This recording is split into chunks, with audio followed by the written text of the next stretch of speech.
Ma' 15,000 delegat fis-settur tal-gaming se jattendu għall-konferenza Sigma bejn l-ewwel u 3 ta' Settembru li ġej fil-Malta Maritime Hub fil-Marsa l-eksit ta' shipbuilding. Il-konferenza mtella minn kumpanija Maltija tlaqa' eluf ta' esebituri minn madwar id-dinja ta' saqaf wieħed u tħalli miljuni kbar fl-ekonomija Maltija.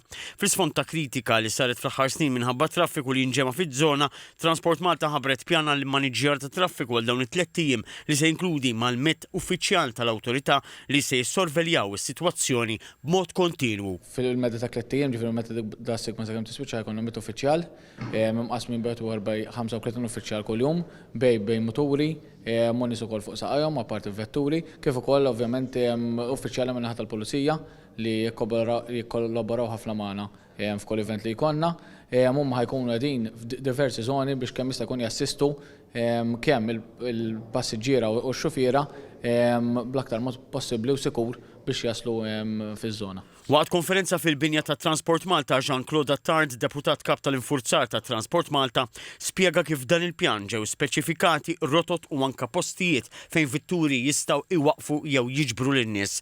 Coaches u minibuses se jwaqfu lin-nies f'waqfa li tinsab 450 metru il-bogħod midħul, filwaqt li t-taxis il-bojot se jkollhom post speċifiku fejn iwaqfu lil dawk li se jattendu, jiġifieri fit-triq ma' ġenb Aldomoro bil-parteċipanti kollhom mixja ta' madwar 5 minuti. Ma' TVM News is-sur Attard spjega wkoll x'inhuma l-bidliet għal karozzi Y-plate. Unfatt il-Y-plates is-sena ħajkunu bħas-sena l-oħra jkunu qegħdin jużaw l-aħħar lejn ta' Aldomoro biex kemm jista' jkun it-traffiku fil-lejn oħra jibqa' flowing u jkunu qegħdin jipparkjaw bħala drop-off u pick-up fiż-żona tal-wan. Iż-żona kollha ta' madwar iċ-ċentru marittimu se tkun magħluqa għal karozzi tal-Y-plate u allura fiha ma jista' jitniżżel jew jittella ebda passiġġier. Parkeġġ taħt wieħed mill-flyovers tal-Marsa se jintuża għal dawk li jkollhom taxi privata.